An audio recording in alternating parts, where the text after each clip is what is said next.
everybody, this is Peggy for Cropstop.com, and today I want to show you how I made this beautiful card using some special things from Spellbinders along with my distress inks, which you know I love. Well, let me clear off a few things here. Let me show you what we're going to use. There's the card. We are going to be using, I just got these from Cropstop, from JustRite Clings. These designs match perfectly with, guess what? Spellbinders Nestabilities. Each one of these will tell you right on the bottom. I think I saw it somewhere. Where did I see it? It's written somewhere. Well, I'll look for that in a second. But anyway, it tells you which die cut this will match. But as you can tell, if we turn it this way, it matches there perfectly. So we're going to use that. And then I'm going to bring back something I haven't used in a while. Oh, I got it stuck in there with my tape. I'm going to use impressibilities. Now, a lot of people haven't used a lot. I haven't seen a lot of things out there done with impressibilities. They really are cool, and I'll tell you a few little tricks and trades you can do with that. And then I'm going to use my favorite little stamp press, the Fiskars. Wait till you see what I do with the big one next video. But anyway, we're going to use that. Let's see what else. Oh, and of course, I'm going to use my distressed inks. I haven't used the black soot for a long time, so I thought I'd try and bring that in. And then, oh my gosh, Haley Jo at Cropstop has this ribbon, and it's like crinkled on the ends. It makes a gorgeous bow. Check it out. All right, let me clear some things up here, and let's make this card. All right, the first thing I want to do is, again, show you the impressibilities. This one is the Fleur de Lis, and here's what I do. I'm going to just take my cardstock, and again, I'm using my craft mat. If you don't have one of these, I'm telling you, you better get you one. They are awesome. And I'm going to simply tape down my little impressibilities here. There we go, like so. And I'm going to start with the red. It's actually called Fired Brick. I'm going to ink up my little sponge. Now, normally, you know, I would tell you to come off the mat and go this way. If you do that, you're going to end up cutting up your mat because this is metal. So what I do is I kind of do a circular motion, and I tape down the edges so it doesn't go moving everywhere. So I'm just going to give it some red here, just different places. You don't want to just blop it down. Again, you're going to get lines if you do that. That's kind of the reason I found that it's best to do kind of a swirl look. Alright, I think, oops, one of those little metal things came up. If you're not careful, they'll do that. Now, I'll tell you what some of the folks did, which was pretty cool. I haven't done that yet because I've only got one of this one. Some folks even took their little snips. Well, I would have used my Ranger scissors, and they cut out some of these little individual designs, and they actually used those as their to emboss with, and they also did the, what I'm doing here, the stenciling use. I haven't done that yet, but if you have two of these, and they're not real expensive, so you could have a couple of really cool embossing plates if you did that. Now I'm going to bring in my black soot, and again I'm just going to kind of do this rounding thing in hopes that I don't get any lines. That's my goal. And if I get lines, well, you know, we'll just go from there. Alright. This would have made a really good anniversary card because the stamp actually comes just for you. So it could be a birthday card, it could be an anniversary card, Valentine card. You can just do about anything. The red and black's kind of romantic. Oh, I might have put a lot of black on this one. Oh, well. There we go. Alright, now I'll simply just lift up tape. And I use that repositional tape. There we go. And make sure you wipe that off because it will not dry on there, that ink, and it'll come off on your next project. Check that out. Is that like too stinking cool? Now, all I'd have to do is to trim that down and use that as my background. This one you can tell I didn't do quite as dark. I kind of like the darker one better now that I'm looking at it. So that's one way that you can use your impressibilities. The other thing, as I said, you can emboss and deboss. You would run this through your Cuttlebug, and I believe that the sandwich would be an A plate, a B plate, your paper, your little die cut thing here, a piece of the rubber mat that you can either use the red rubber mat, there's a tan one, there's a black, doesn't matter as long as you got the mat, and then your other B plate, run it through there, and it will give you an embossing just like Cuttlebug and folders do. So, let me clean this mess up, and I want to show you what else I can do.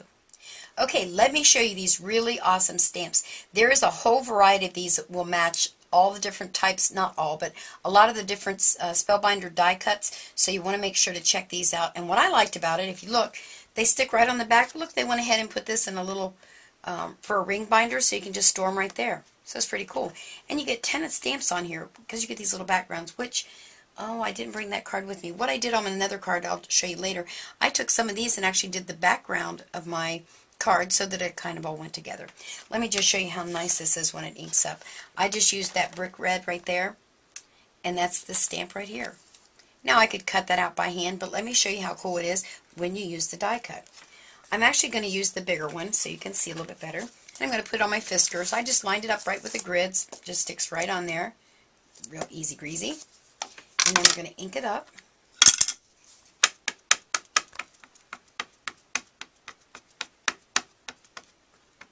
I really like these Fiskars stamp presses because you can see exactly where you are putting your stamp. And that's really good if you're doing, you know, like if I were going to use a lot of those different ones, I might want to place them different spots and I could see. Actually, I might even just show you. So all you do is put your cardstock down, decide where you're going to put this, and these little sponges will push down. When I push on it, you get a really nice, even stamp. So here we go. We're going to put it right down and stamp. I always press a little, just let that ink soak it up. Ta-da! Perfect every time. Just love it, love it, love it. Let me wipe this off. Let me just show you how cool that is if I wanted to, let's see, if we want to just put some of these, we could just do our little own design, which is really nice if I wanted to decide where I wanted to put some little flowers. Here's the other one. Let's say, for instance, I had decided that's exactly where I wanted to stamp those flowers. Okay? Now, all I have to do is turn these this way. I want one there, I want one there, and there. And then I'm going to put this and get them to stick on there so they're right where I want them, just like that. And I'm going to go ahead and make them red since we're already working on red anyway.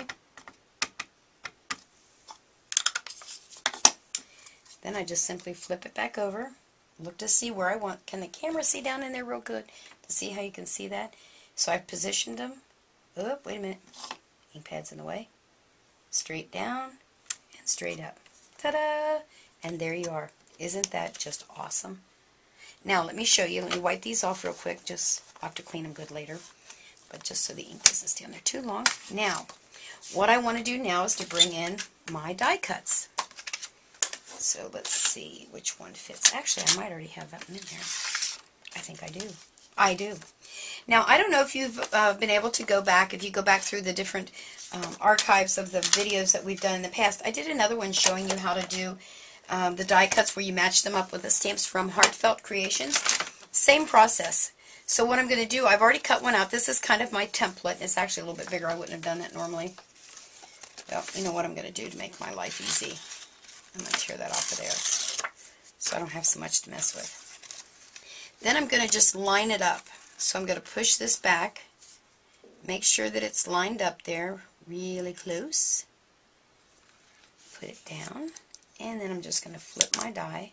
Uh-oh, it came untaped. What a bummer, but I think I can rescue this one. Let's make sure. Yep, that looks pretty good to me. And we're going to put our C plate in there. Now, if you wanted to emboss this and cut it at the same time, which you can do, you would put your rubber bat in there and another B plate, and it would give you a cut and an emboss at the same time. I'm just going to cut this one. And that little noise you heard is just perfectly fine. Let's move this out of the way.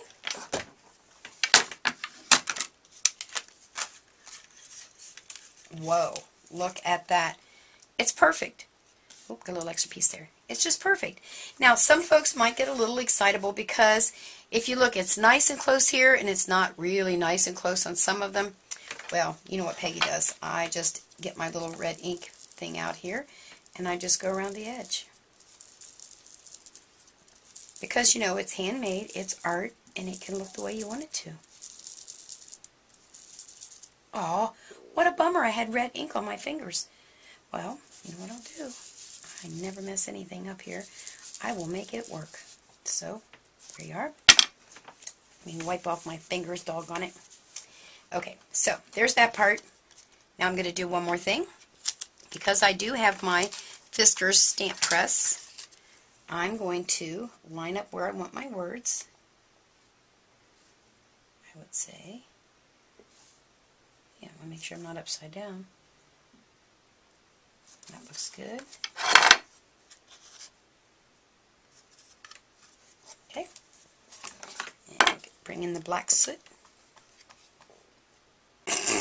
You guys are going to crack up. I just put that on the wrong side. Well, what do you think? That's not going to work. Alright, well, let's see how good I am at putting it on this side. Oh, bummer. Well, I'm having a hard time with that ink, aren't I? I'm going to place it where I want. Sorry if my head gets in the way. Straight down, press, and straight up. Ta-da! It's been salvaged. Yay! And there you are. Is that like not too cool? I just love that I can stamp right in there and I can have the perfect shape. It's just awesome. Let me bring the card back in to show you. Oh, by the way, this is Labels 13. And I keep mine, well, you can keep them a couple different ways, but when I'm doing my videos and stuff, I keep mine in my little CD holder. And they fit in there pretty nice. And I would even cut this down to make it fit so that I always have my template ready. But that's how I do mine. Now, what's really nice is the pieces, the sheets of magnets that you can get, cut that size, boom, there you go. You got it. Now, let me bring that card back in one more time. So there you go.